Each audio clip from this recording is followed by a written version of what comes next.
Hi everyone, today's video is to do with preparing skeins of thread for hand embroidery. The ones I've got here are some that I've dyed, and you'll find these on the website. This particular one is a variegated one.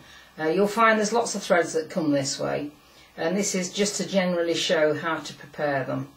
Now with mine, they come with a label on the end there.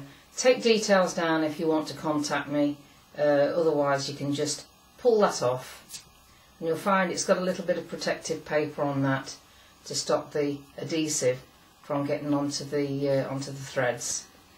Right, I've taken the label off, and you'll find it's twisted on itself, and if you can see here it goes into that little loop there. Undo that and just put your fingers between it and gently pull it apart.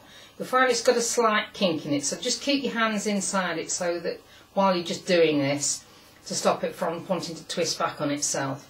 Now there's two ties on this, or was, one of them's come off, but never mind, I'll show you how to correct that.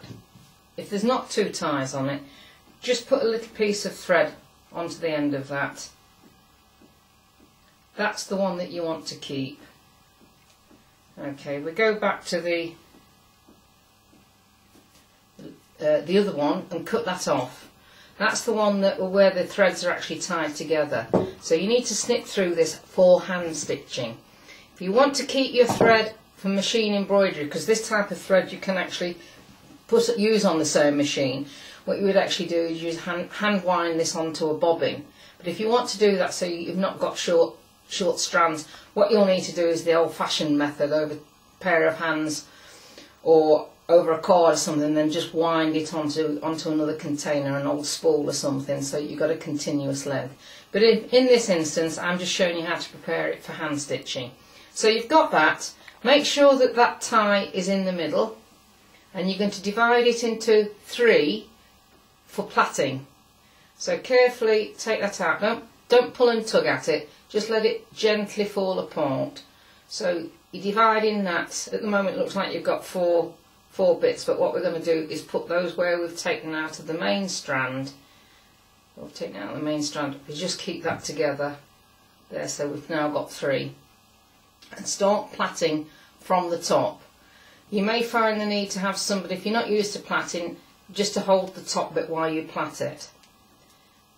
As you get used to doing this, you'll find it gets easier and easier. You'll find your own way. If anybody doesn't know how to do plaiting, think about finding a website that will demonstrate it, but it is quite easy, because I know lots of ladies know how to do it, usually because they've had children with long hair or little girls with long hair, and they've been plaiting them for years, so you don't tend to forget this technique. Unfortunately, watching somebody do the plaiting is a bit boring. It's therapeutic though. Alright, just plait it until you get near to the end. Not too tightly so that you can withdraw the threads when you've finished. Plait it so you get 2 to 3 inches from the end.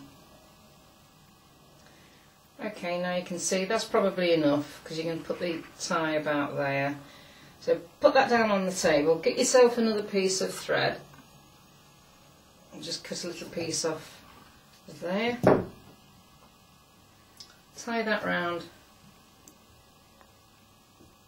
so that it holds it all together. You don't want this falling apart. It's the whole point of it. Make sure that the knot is nice and firm. And there you have your plaited thread ready to use. Now the best way to withdraw your threads out of here is not from the bottom. Don't try taking it from the bottom there, because it will just get tangled up and then you get yourself in a real mess. Go back to the top of your thread here and carefully withdraw one of the ends. You can see how it all pulls up, but as you take that out, it drops back down into a nice tidy plait. Okay, so there's your thread to use. This will keep it nice and tidy right until you've only got 2 or 3 strands left in the plait. Now, to store them, the best way to store them is, you can see what I've done here. I've got some small loops here that I tend to use they're actually split rings. As you can see, they sort of split like so. These are great, the small ones are great for doing projects, so your project threads you can keep individually. But for general storage, I would use one of these larger ones. And all you need to do is open them up, put them onto your loop, close them, and you can see they'll hold quite a lot. So there we have it, a thread for use, all ready and nice and tidy for storage. Thanks for watching.